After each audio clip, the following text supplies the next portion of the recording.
Saudações viajantes! Neste vídeo iremos conhecer um pouco mais sobre a técnica da serigrafia.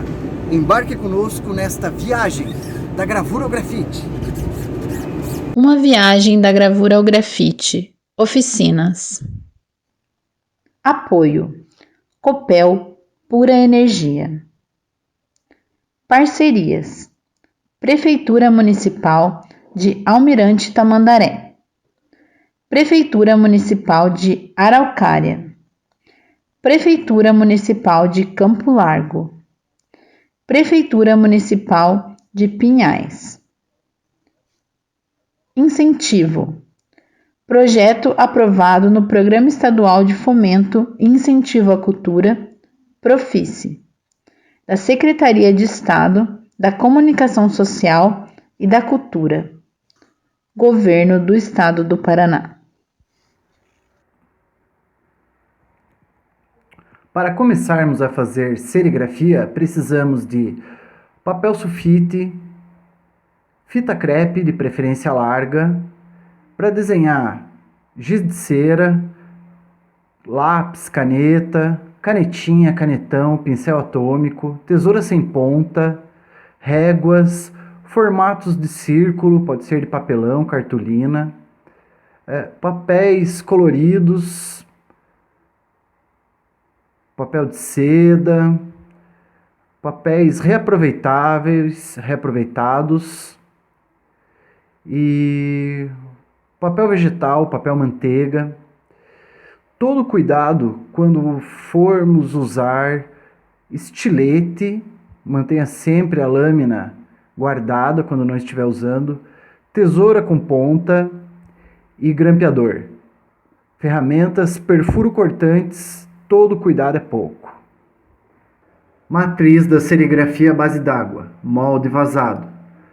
O molde vazado usado na serigrafia à base d'água é um papel sulfite recortado a partir do desenho original, colocado em contato com a tela de impressão.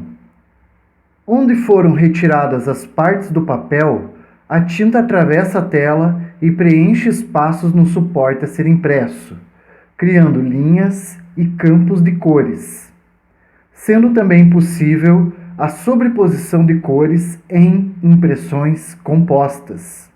Os detalhes recortados no molde, por onde a tinta atravessa, atingindo o suporte usado na impressão, podem ser feitos manualmente, conferindo a combinação de cores a serem usadas e sua localização no conjunto da imagem, existindo a possibilidade de montar os moldes vazados como peças que se encaixam.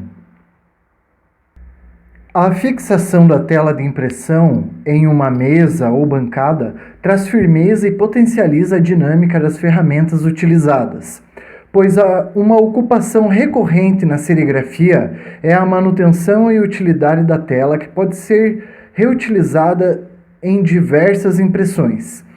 Para fixar a tela sem prejuízo de danificar os móveis, é necessário dobradiça, sargentos e parafuso. E instalar na lateral da tela uma alavanca para facilitar o movimento de levantar e abaixar.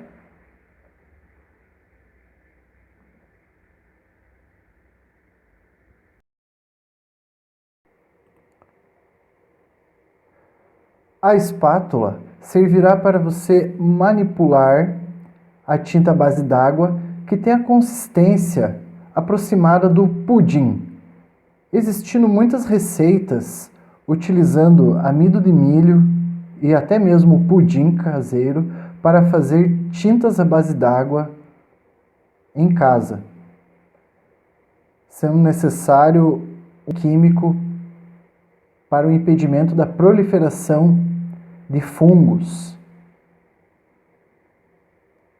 Esse é o rodo de impressão, um rodo pequeno, e esse é um rodo médio. Eles têm o cabo de madeira e a ponta de borracha, sendo também podendo ser substituído por esse rodo de pia. A tela pode ser reutilizada em diversas impressões, sendo o material por onde a tinta atravessa feita de nylon, podendo ser entupido em sua trama se a tinta utilizada na impressão secar. Temos a esponja com água para limpeza e eventuais acidentes com a tinta, em uma vasilha rasa. Essa é a tinta para tecido, que também é bem parecida com a consistência da tinta à base d'água. A tinta para tecido pode ser encontrada nesses pequenos potinhos. E a espátula pode ser um palito de sorvete, tesoura sem ponta.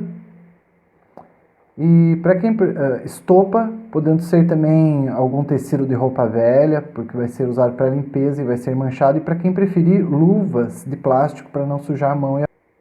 Esses adesivos muito usuais em lateria e vidro de carro trazem uma tinta reflexiva, que é a tinta vinílica. Essa tinta tem outra consistência, ela é à base de óleo, ela é muito brilhante e faz com que a luz se reflita, mas ela funciona à base de solvente. E o solvente, além de inflamável e tóxico, pode causar a morte.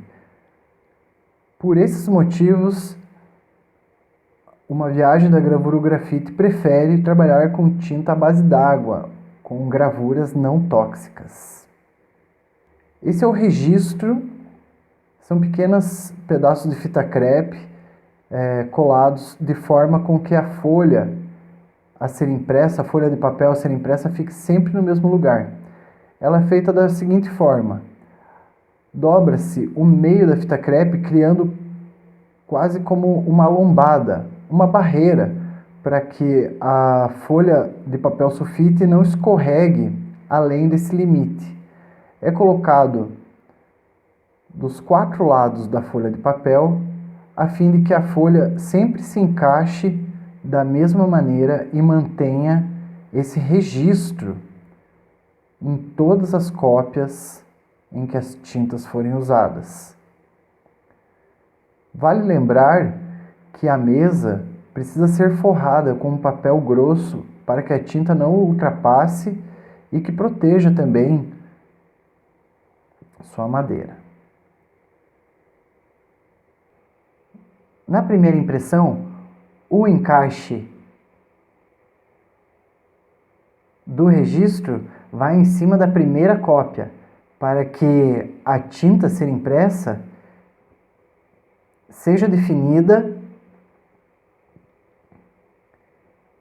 e o molde dessa impressão fique grudado na tela, a fim de corresponder todas as cópias em igualdade. Na primeira impressão, espalha-se a tinta, pois o nylon da tela pode estar tampado por poeira e talvez a primeira cópia não saia perfeita,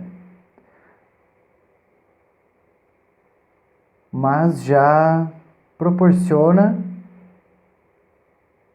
a colagem da matriz para as próximas cópias a serem impressas. Na segunda impressão, o rolo pode ser puxado com mais força de 2 a 3 vezes, para que a tinta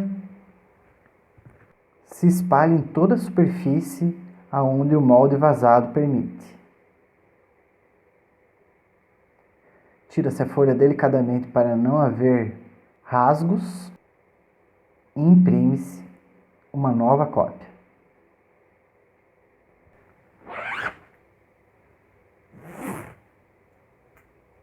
Dessa maneira rápida e dinâmica, a tinta dificilmente vai secar na tela, mas todo cuidado é pouco. Ao final, removemos o excesso de tinta que sobrou da impressão, que poderá ser reutilizado numa nova tiragem. E com a esponja bem molhada, fazemos a primeira limpeza tirando o excesso de tinta no papel que cobriu a mesa, para que o mínimo de tinta corra pelo ralo e atinja a rede de esgoto, pois não queremos que nossa gravura prejudique o meio ambiente. As fitas crepes que protegiam As bordas da tela também são retiradas e inutilizadas, ou seja, jogadas no lixo reciclável. O janela já arejou aqui, né? Tá sentindo, né? O ar-condicionado. Não, tá calor lá fora também.